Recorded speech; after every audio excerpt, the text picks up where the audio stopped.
So this is our art final analysis. We did Mona Lisa, and it was painted by Leonardo da Vinci. So our first observations from this piece was when we looked at this artwork, it looks old and mysterious, but it also evokes feelings of joy and grief. And it also makes us question what the person in the portrait is looking at. The title and the artist of the Mona Lisa, of course, was Leonardo da Vinci, but that he doesn't really give us clues about the piece's meaning. But we do know that the Mona Lisa was painted sometime from 1503 and 1506, but Da Vinci may have worked on it as late as 1517. So the subject matter of the Mona Lisa is a portrait of a woman, and the lines of the woman are curved like the hands, head, and body, unlike the lines in the background, which are blurry and create depth in the piece.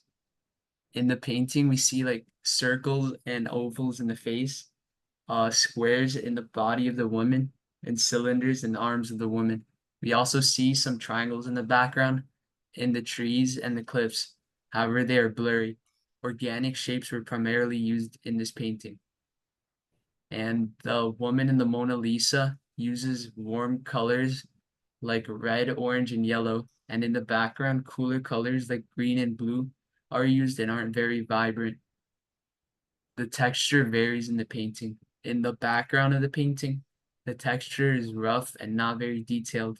However, in the main part of the painting, the woman, the texture is detailed and smooth, especially in the face and dress.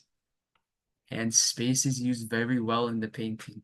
The woman uses up just the right amount of space in the painting, and the background fills out the rest very well. Also, using a blurred background makes the painting have depth because it looks like the background is far away from the viewer.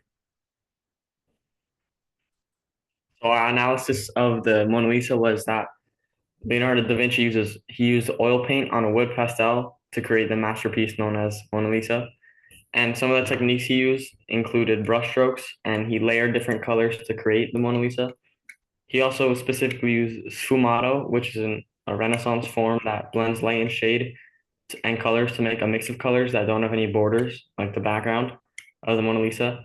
He also used glazing, which is when an artist uses multiple layers of a thin varnish that's light and it creates depth. And that's what was used for Mona Lisa's smile. Um, Leonardo da Vinci is most likely trying to communicate happiness and beauty through someone in his life, which is the woman. And this is supported by his use of warm colors and the slight smile in the woman. He also might have wanted to show the beauty of the woman, which is why the background is blurry so the audience can focus on the woman. A symbol in the Mona Lisa that may have deeper meaning is the smile of the woman.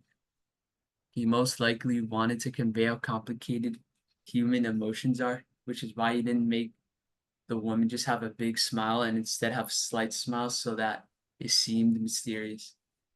And the valleys and river in the background may also represent Da Vinci's love for nature. And the Mona Lisa creates a sort of peaceful and dreamy mood through the rounded, curved shapes of the woman and blurry shapes in the background. It makes me feel relaxed and happy because it seems like the woman is undisturbed and in a quiet place. So our contextualization of the Mona Lisa is so for the artist background, Leonardo had already drawn many portraits during his time as an artist, and I think that Mona Lisa was just another portrait to add to his collection. But because he had so much practice in other portraits, I think that's a reason that Mona Lisa became out so good. Also, during the time when Da Vinci made it, it was during the Renaissance, which is an historic time period in which art changed from the classical standards and began to shape the modern art and the world as we know it today. And I think that because Leonardo was painting in the Renaissance, his paintings were newer and seen as bold, and that's why it was seen as a revolutionary portrait, and so many people saw Mona Lisa as outstanding.